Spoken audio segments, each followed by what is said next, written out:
slightly different sector exposures, and in some cases a more balanced approach between income and growth. That balance is crucial for investors who aren't yet fully retired but still want income, especially those who want dividends to grow alongside capital rather than replace it entirely. If you're in your accumulation or early income phase, you don't just want dividends. You want dividends that grow without forcing you into excessive risk. You want income that feels predictable, not fragile. Starting over also means accepting that you won't avoid every downturn. You will experience drawdowns. You will see red months. That's unavoidable. But you can choose assets that don't amplify those emotions unnecessarily.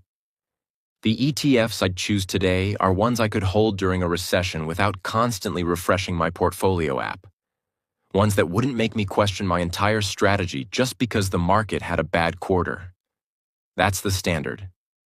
So let's continue from exactly where we left off.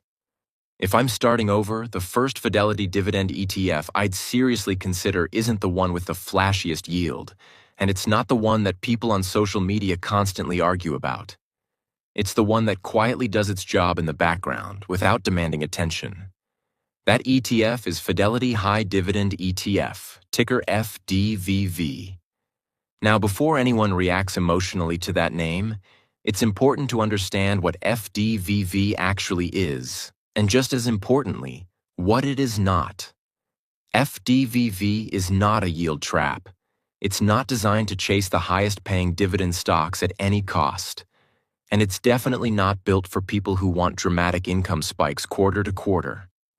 FDVV is built for investors who want exposure to dividend-paying companies that are globally diversified, financially established, and capable of sustaining payouts through different market environments. That global element is the first thing most people overlook. FDVV doesn't limit itself strictly to U.S. companies. It includes international dividend payers as well. And that alone changes the behavior of the fund in ways many investors don't fully appreciate at first. When you invest only in U.S.-focused dividend ETFs, you're tying your income stream almost entirely to one economic system, one interest rate policy, and one set of market conditions. There's nothing inherently wrong with that, but it does create concentration risk that shows up during certain cycles. FDVV spreads that risk, not aggressively, not recklessly, but deliberately. The companies inside FDVV are generally large, established businesses with a track record of paying dividends, not just promising them. You'll see names that operate in consumer staples, financials, energy, healthcare, and other mature sectors. These are not early-stage growth stories. These are companies that already know how to generate cash. And that matters if you're starting over. When you're building from zero, you don't need to swing for the fences. You need reliability. You need companies that have been through recessions before, companies that understand capital allocation, companies that don't panic the first time margins get pressured. FDVV's screening process prioritizes dividend yield, but not blindly. It also considers financial health and sustainability. That's the difference between a fund that looks good on paper and one that feels good to hold when the market gets uncomfortable. Another important point about FDVV is how it treats income consistency. Its distributions aren't designed to shock you with sudden jumps. They're designed to be steady. That steadiness is incredibly valuable for reinvestment strategies. Another reason I'd include FDVV if I were starting from scratch is behavioral. It doesn't encourage constant monitoring. It doesn't give you reasons to obsess. And for most retail investors, that's a feature, not a downside. The less frequently you feel the urge to check your portfolio, the better your results tend to be. That's not an opinion.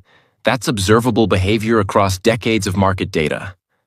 FDVV fits into a portfolio as a core income anchor.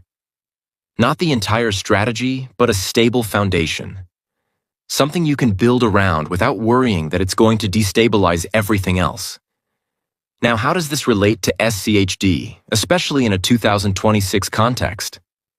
SCHD remains a strong U.S.-centric dividend ETF, and its price reflects broader market movements just like any equity-based fund.